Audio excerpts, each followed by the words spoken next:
نفتح بقى المثلث وتنير لنا هذه الذرة القلوب، وننزع ذرة الشر ونضع الذرة المضيئة من خلال بأسنا اللي رأناه في الأفق المبين. نتوب إلى الله ونتصفح بالقلوب، ولدينا عالم التلفاز. سبحان من سخر لنا هذا وما كنا له مقرنين، وإنا إلى ربنا لمنقلبون. فالنفخ في الصور يكون بالحق المبين القائم على مثلث يراه الجميع حتى نصل بسلام.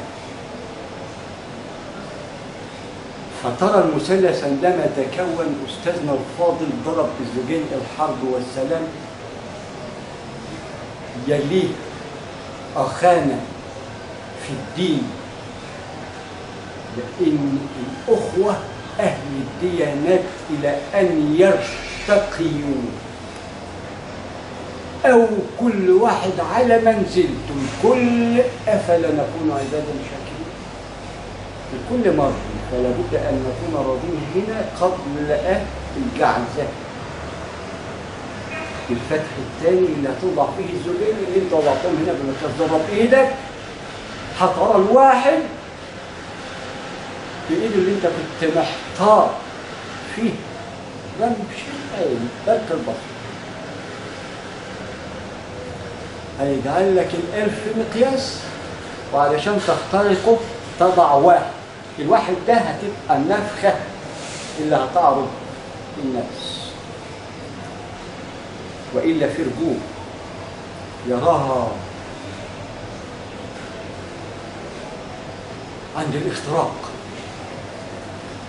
واحنا في عندنا وقفة تدبر عدها لنا بسلام حتى الناس تدبر لمن لم يفعل بنا ما يفعله بالآخرين،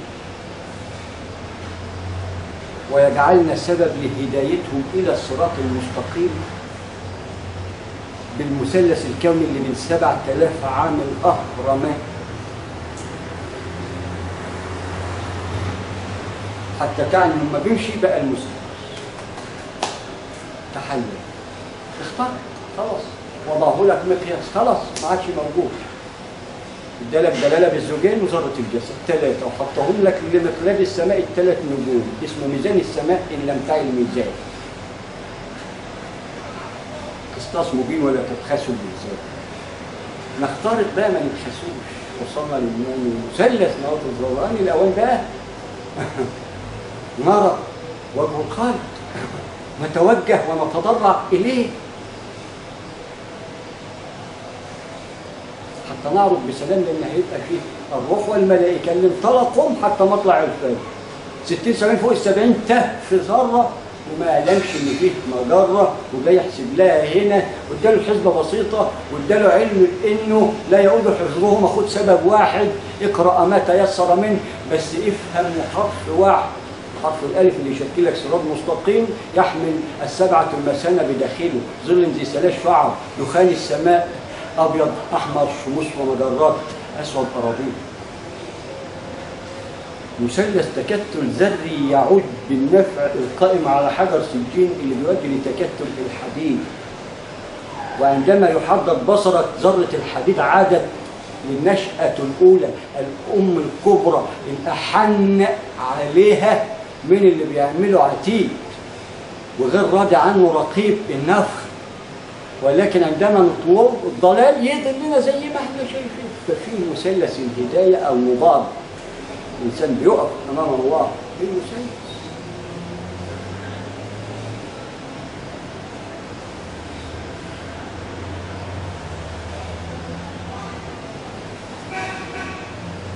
يبقى ادانا مقلاد الزوجين حتى نعي وحدانيته ونضيفه مع 99، يبقى ادانا صفة الوحدانية للتمام وصفة الوحدانية للتكوين بقانون العلم إلى أن تؤدي للعنصرة من خلال هذه النواة، وترى الواحد وتعنصر العنصر،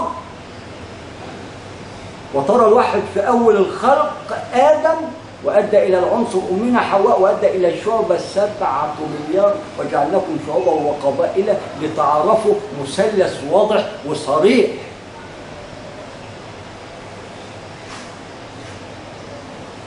ادانا الزوجين هنا الوحدانية للتمام والوحدانية حتى تخترق، وانت اللي هتضع بديل له حتى تكون وريث ومورث بشجرة ذروها في الأرض فروعها في السماء تأتي أكلها كل حين، وبقانون المثلث زوجين ربط ذرة نار 3، وكل ذرة في ذاتها 3 بتديك 9. القرآن اللي هو من نواة ال7 المكون من ال5 عناصر ماء نار هواء تراب حديد، حتى يبني منهم المناسك علشان يعمل سرابيل ويؤدي فيها ال5 فروض.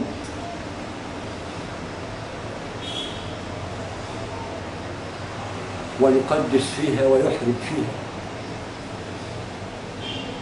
ما اجتهدناش في حاجه يعني، ده احنا ابجد هوس حط على بوك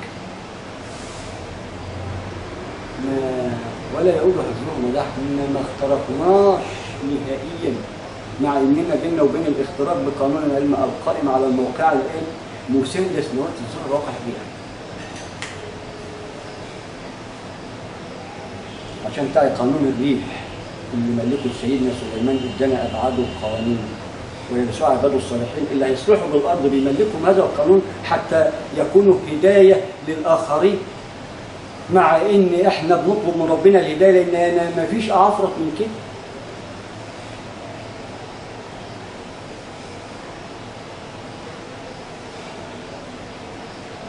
فهنا عرفنا قانون الزوجين اللي يشهدوا بالوحدانيه عند التمام 99 يكملوا بال100 يبقى ده التمام. وحدانيته هي اللي تتمم ويدينا الاعجاز بالنواه اللي هتشكل من رقم واحد حتى يتكون منه عنصر ويؤدي الى شعبه ويوصل ل100 برضه ويبقى جنبها واحد، يبقى واحد واحد واحد واحد واحد. انت وصلت للمليارات ازاي وهما ما عدوش ال70؟ ده اعجاز علم عجيب. اخترقنا شكل ايه وبرضه ما عرفناش نستخدم المثلث حتى في الاسماء. يعني ممكن استخدم اسم المثلث في الناشئ عشان ما احطش في اسماء اجيب منين؟ اخد اسم واديله رقم. قانون الاحرف والارقام بيقول لك يسر ولا تعسر. او ما نكتب هلال رمضان عبد الحي، يجيني ابن اقول الهلال الثاني، هلال الثالث، هلال الرابع، هلال الخامس، لا يتشابه ابدا مع انهم اسم واحد. الرقم ميقات زي بصمة العين والايد والهلال المثلث.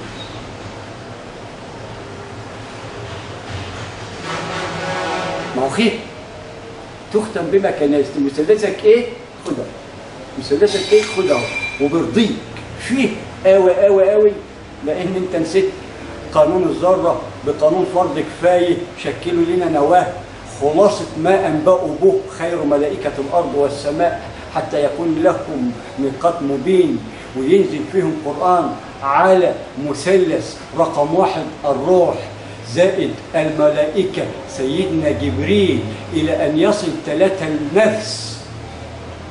وصف نفسه ببشر وهو ما هو ببشر. أهل اللب يعوا إنه خير ملائكة الأرض والسماء ولكن شبه لهم حتى ومع ذلك تربصوا وأكفوا. المنجمين بقى شغالين بالمثلث قوي فلك.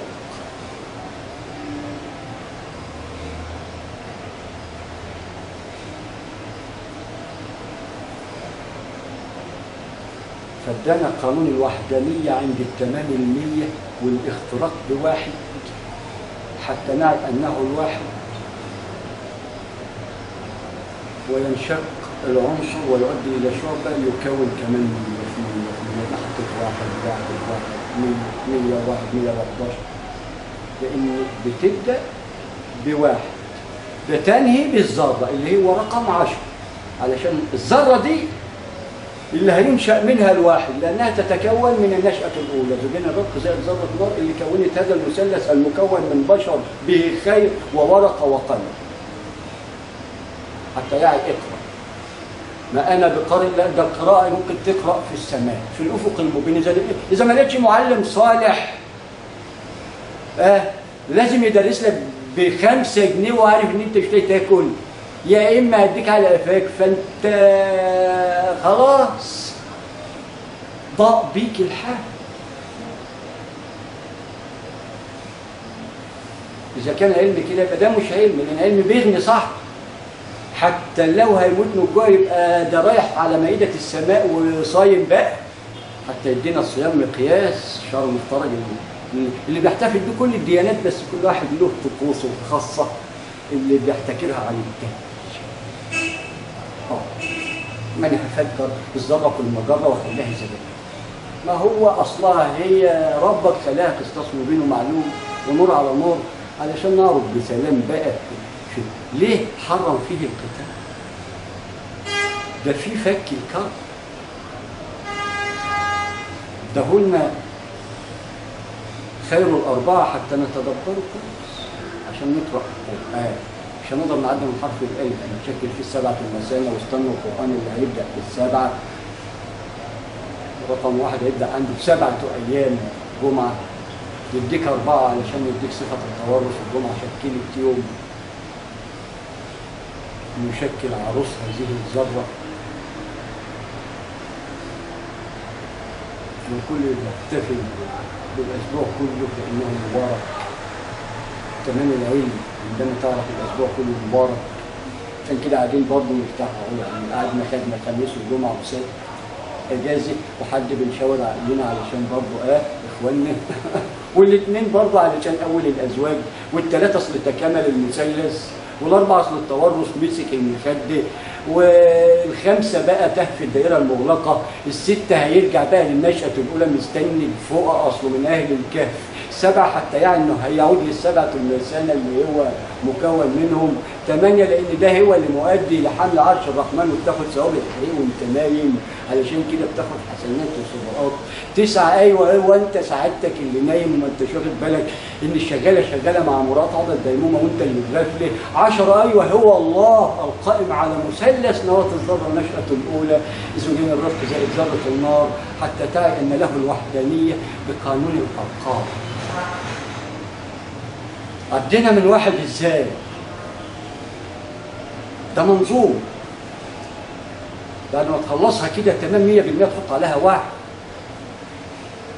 عندما تكتمل الفقراء كلهم بيوتهم تبقى ذهب تقدر تحط 1. انت حطيت 1 كملت ال100 وتهت فيه، لانك ما هو هنا الازواج مثلث الازواج بينفع. لما تفتكر نفسك ان انت نواه والمفروض هتحط ازواج. والسبب اللي بيحمل هذين الزوجين أصعب أمانة.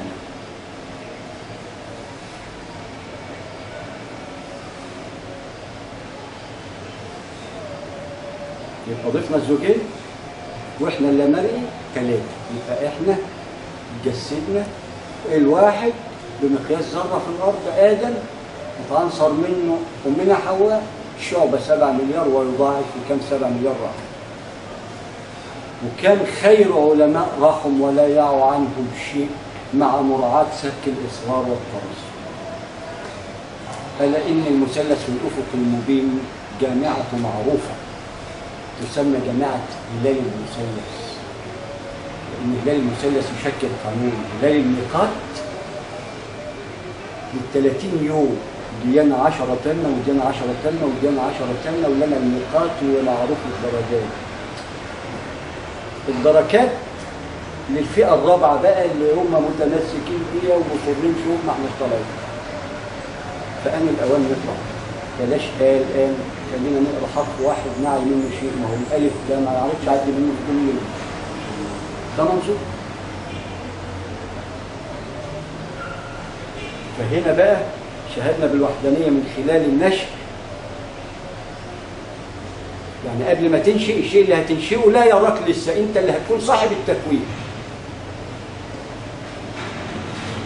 الى ان تكون الشيء تكامل مثلث تخليت عنه، هو دار شافك وشفته، سمعت صوته وعرفت انه قائم على مثلث، شفت ضغط حريق، ورقم 4 يؤدي الفرقعه حتى يدينا وضع الدينونة بصنع البني ادم ولا يعي ماذا فعل بقانون المثلث. وهو عندما يعي ماذا فعل يقول لا ما نخبرش حد، اصل اختصنا ربنا واحنا اللي نشتغل والناس دي تموت من الجوع. هنا في مشاكل في الانف تنقى بالمثلث.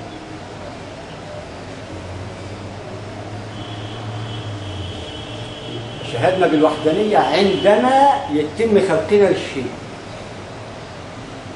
الزوجين ايه هما؟ انت شكلت نواة، ناسي نفسك، تعيد لنفسك انك هتبقى مثلث، لكن خلينا ما انتش عارف نفسك لانك لا مال، الى ان نكون بعضنا لبعض ظهيرا من خلال ايجاد المحرك يتحرك وانا اراه، اجاب على ما امرته. يبقى سبحان من سخر لنا هذا تتدبر دعاء وما كنا له مقرنين، لانك بحثت عنه وجده لك، لانك في ابتكار. ولذلك كان رسولنا عليه الصلاه والسلام عندما يعرج المثلث كان 3 درجات بس، والله كده حتى نتدبرها. احنا كنا عاملين 50 39,000 درجه، عايزين نوصل، عملنا سلم امام ده. الثلاثه دي مقياس لا نتعدى.